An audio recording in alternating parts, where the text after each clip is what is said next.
Because what I've understood with this business is that my market is very much in Nigeria, but most of it is outside.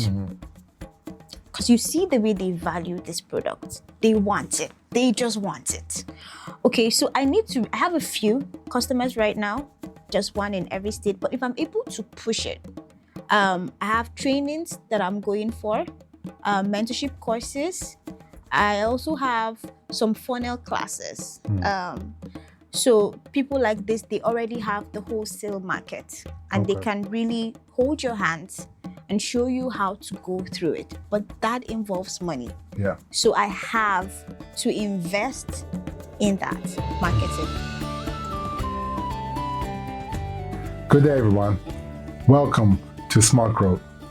I'm your expert, Aloysius Anaganye, founder and co-founder of Ankara International and Active Boulevard. I'm an entrepreneur, advisor, and advocate for successful business planning. Today's episode is about smart, intentional scaling. We sit down with a brilliant entrepreneur who's making a positive impact here in Lagos. Welcome, Christina. Hello, Aloysius. Hey, thank you so much for coming. Thank you for having me. So please, before we start, you're going to talk about your business a little bit. I'm going to ask you a few questions, and then we can go from where we go from about scaling. Okay, so MaiYanga Bags, which is the name of my business, is something that grew out of a passion. I studied history and international studies in the university, and while I studied history and went on my excursions to Ghana, while I was back in Jos, we came here to Lagos and I went to visit the Adire Slave Trade Museum. And we went to Elmina Castle in Ghana. And so while you go to all of these places, you see African culture, you see what people used to wear, you see the things that are artifacts, you see a lot of these things. We used to go to museums for excursions. So you could see the rich culture and the heritage that Africans have. So when I came to Lagos and I was just fresh out of university, married, a new mom, hands full. I said, I can't sit back at home. I needed to do something. So while I was shopping for my maternity gowns, because I love Ankara, I could wear Ankara all my life, right? I don't even do designer. If you give me a designer clothes or a Dolce & Gabbana or a Chanel dress or a bag, I like it, but I don't think I would actually carry my money and shop it. I like African. I like Ankara. I like Adire. I like Asooke. I love it. Beautiful. Yeah, it's about identity for me.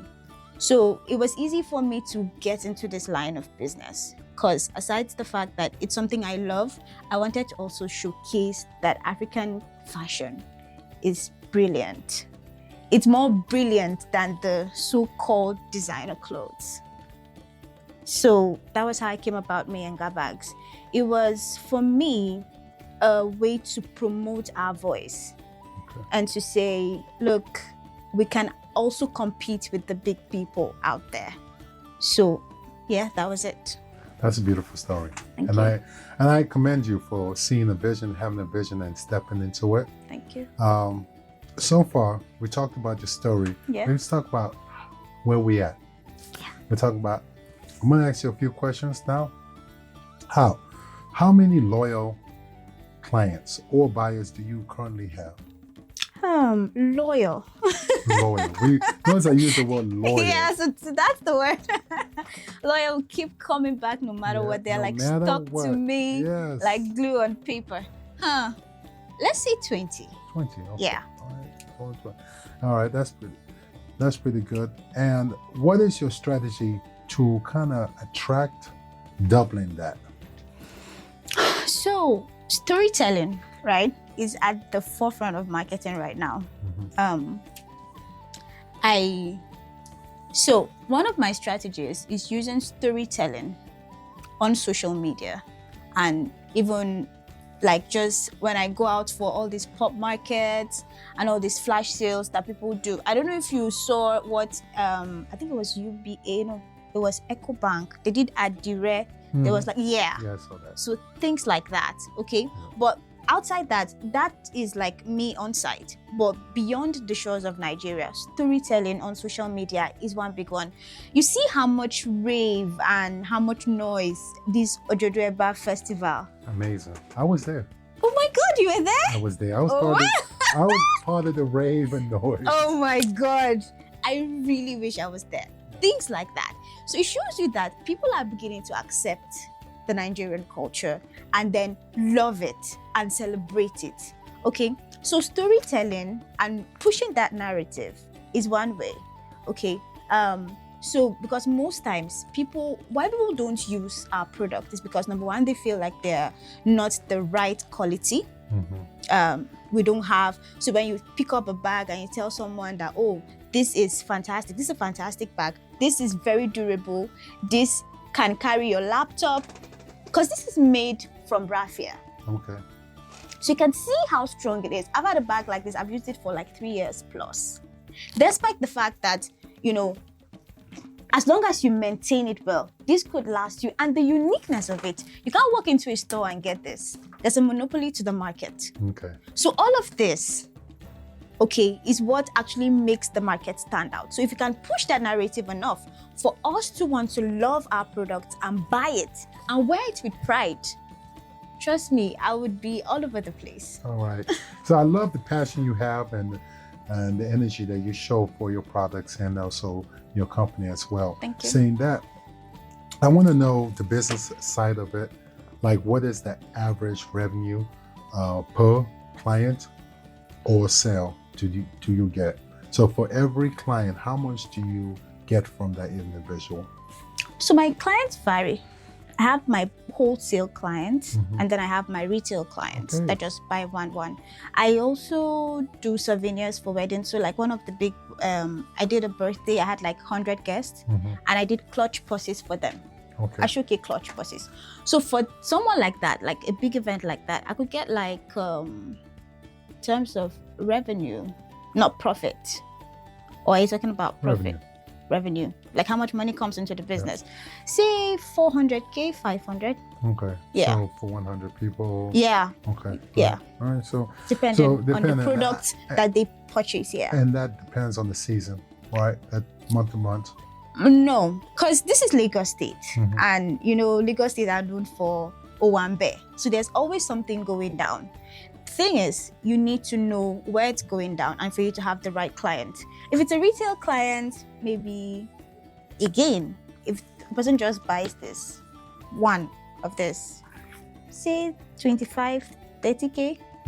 Okay. Right? All right. So, and then I also have my international clients as well. I have someone in Australia, I have the UK, I have the US. My major problem with that has to do with logistics. Okay. Yeah, because I'm taking how much about the whole process right now, and it's really important to understand the whole process. yeah. Saying that we went into like how much you get per person, Yeah. and we're talking about how much you can bring per month, like monthly. Your business, how much does it bring in monthly? I'm going to be honest.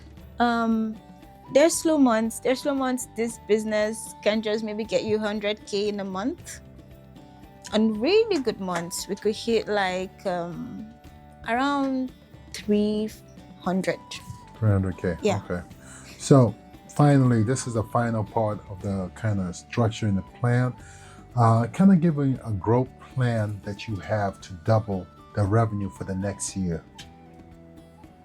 Growth plan have to double the revenue for the next year. Yeah, what do you have in place right now?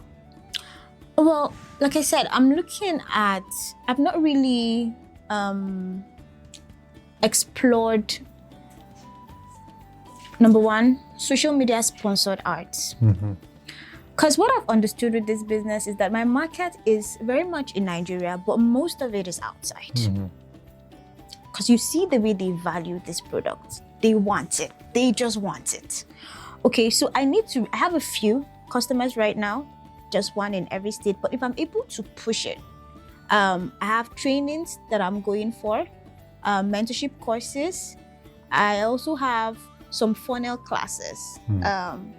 So people like this, they already have the wholesale market, and they can really hold your hands and show you how to go through it. But that involves money. Yeah. So I have to invest in that marketing. And that is what I plan to do. Okay. Yeah. I'm glad you said that, because hearing what you do and how you do it, I really want to get into the structure operations of your company, because I think the way you structure your company operation-wise can help you scale up or even hurt you. A lot of people tend to be a one-person army.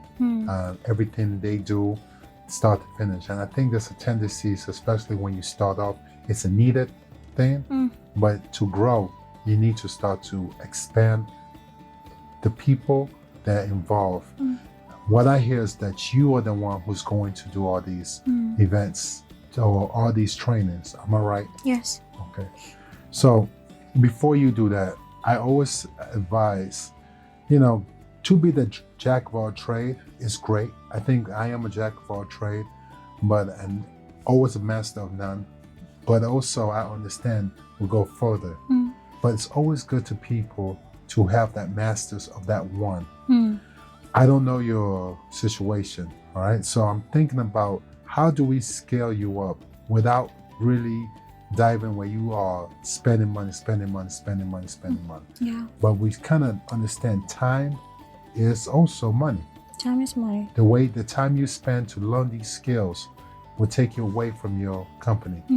And this is where I tell you, let's focus in on trying to get some numbers now, right? So you're telling me your biggest opportunity right now to get mass sales are events.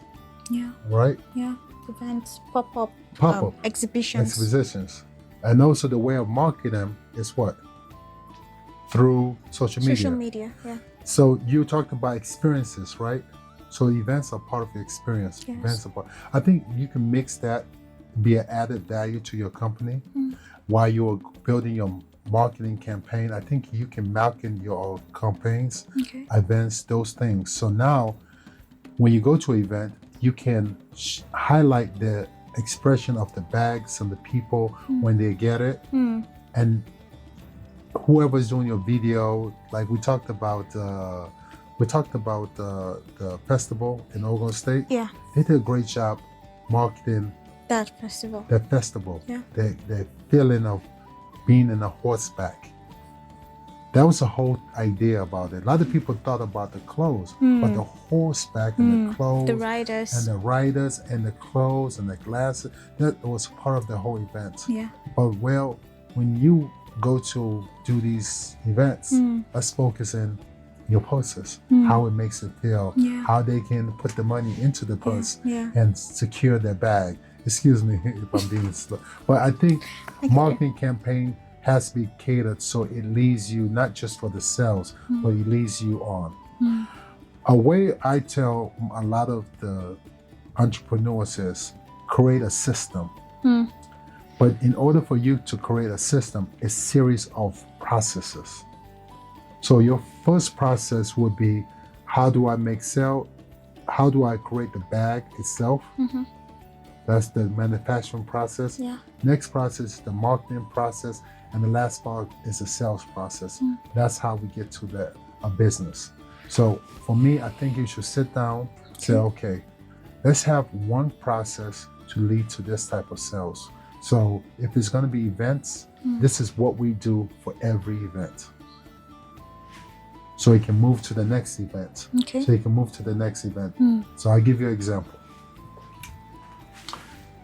How you onboard a new client should be, if you have 100 guests, your goal is to get 1 to 2 people out of that event to go to the next event or to be a word of mouth. So when you go to these events and you just give your bags and you run away. No, let's take advantage of it. Be in that event, bring your people in there, ask that person to be part of the event somehow. I don't know if you want to donate part of the proceeds. Maybe I can donate somebody to take pictures and add that purse to their portfolio, right? Yeah. Or for part of their social media, okay, like That's a true. wedding. Yeah. So now that purse itself becomes not just a gift, but an experience.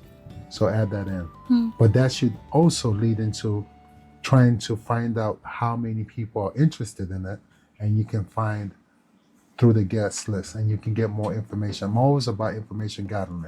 Data. All right, data. So that's also another thing. How much sales you have to those events. And the next is, I don't know you want to go away. I think focusing more what's around you. Okay. Because you're gonna spend a lot of money trying to get 1 or 2 clients, let's say in the US. How many bags are they gonna buy? Yeah. How many bags are they buy? So those 1 or 2 bags, are they worth the amount of money you're gonna spend to get that? But I know people are coming here, people are going to events, they wanna be part of it.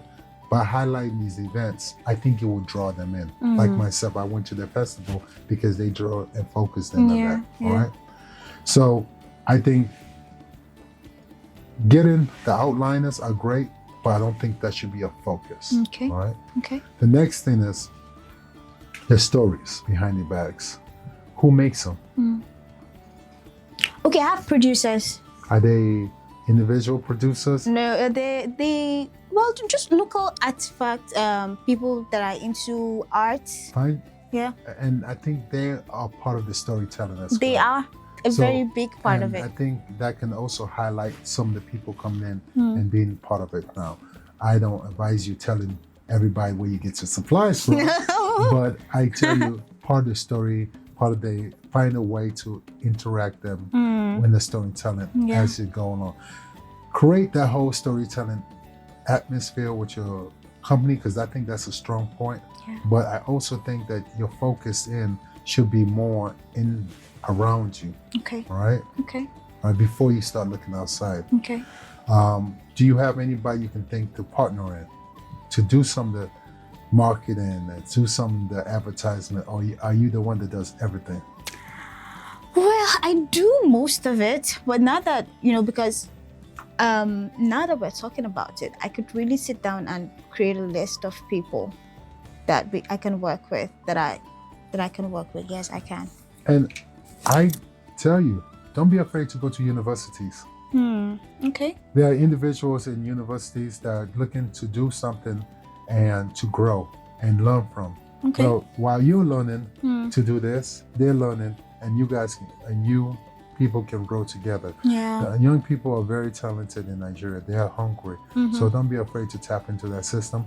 Plus wise, they could be part of their studies, and costs will be low. So that could be an idea as well. I had a call just recently last week, someone who owns an NGO and does skill acquisition that wants to go into bag making. She's in Canada right now doing a course. So she said immediately she comes back into Nigeria, we should sit. You should sit. Yeah. So those kind of partnerships can help as well. All right. Yeah. So just want to let you know, growth sometimes is not just looking outwards, we're looking more inwards. Okay. Do you have any questions or that you may have? Okay, yeah. So my question is, in terms of seeking funds for expansion, I've seen a lot of banks, other organizations that have reached out, say, "Oh, are you a small business? Oh, we want to invest in your business. We want to." So I've applied for a few. I've applied for the Tony Elumelu grant like once or twice, but I didn't get it. But you keep on. I keep applying. Keep applying. Sooner or later, somebody's going to recognize you. And Yes. You know what? She's been here for 4 or 5 times. I keep applying. All right. Yeah. So things like that. What would you advise me to do to stand out? And then if I was not even going to go through Tony Elumelu, let's say I was approaching, is it even a good idea to do that? What do I need to have in place to know if my business is ready for a loan? Okay. Beautiful, beautiful, beautiful question. So first of all, I tell you, get your numbers right. Okay. If you want to get your numbers right, loans are determined by how you can pay for it back. So if you don't know what you are doing now, you don't know where you're going to go. So I advise you to kind of get like your numbers straight down. How many bags or how many items are you selling currently? And then That would tell you if you want a 20% more increase or 30 more increase in your sales. That means you can pay for that much to pay back. I always tell people, if you do any loans, try to find people around you to take personal loans. It's easier than going to the bank. We call them angel investors. And angel investors are people who believe in your vision and understands where you're going, and they will invest in you. There are usually 1 or 2 people. You're not going to get a lot, but those people will help you push it to the next. And the way you tell them about angel investors, your previous sales, you give them that. You say, this is what I'm doing. This is my focus. And then what we call this called a business sale plan. You come up with a business sale plan, then you can do it. The biggest aspects about what you're doing is trying to get your in-house in order. So when those angel investors are coming, you have your numbers, you have everything together, right? Okay. My thing for you is trying to expand and tighten up your operations. Yeah, okay. And before you're looking for money outside, because when people give money, they expect it back. Yeah, true. All right. Yes, sir. Is there any questions, comments, or statements you have? No, I think that was it. That was the big question on my mind, because MaiYanga Bags is going to be, I started 2023, so 2025 is going to be 2 years Which is good. by September. And I've just been, looking to see, okay, what can I do to have a lot of competitors? I see them and I see how much they've grown. I know someone who's been in business for like 6 years and she's doing really well. Yeah, I reached out to her even for mentorship, but just because we're competitors, she's a bit sluggish, but I understand that. So, but I've just been asking myself, okay, so what's the next step, Christine? What's the next step? What do you need to do to level up? What are you missing? What do you need to do? You have a great product, you have a great story. Why are you not getting as much attention as you need to get? So I think I just need to, do my assignment and tidy up, and then I'll just take it from there. Yeah, I think once you get your numbers together and get your in-house, it'll be easier to make the next decision. Okay. I always tell people part of the business is always assessing, reassessing, evaluating, reevaluating within the number system. Okay. Try to expand on your operations. I'm talking about human capital operation. Okay. Yeah, That's I'll really do that. important. I'll do that. Because if you're the only person, business can't just go as far as you can. When you're sleeping, that means the business is sleeping. True, that's true. All right. I will. Yes, sir. Thank you so much. That was really helpful. No, that's my pleasure. Part of growth sometimes isn't about what's outside. It's trying to grow inside, things that people don't see. I always say in businesses, the secret sauce is always held in the vault. That's inside the building. So create your secret sauce inside your building. So when you do decide to step out the building, people see the growth automatically. It takes time. It really does. 2 years is just the start of a business adventure. And within the next 6 months, it can turn into something that lasts a lifetime. Growth is slow, but also it's sustainable. It's long. Thank you for having me. Thank you so much. It was such a pleasure. I had so much fun. My pleasure.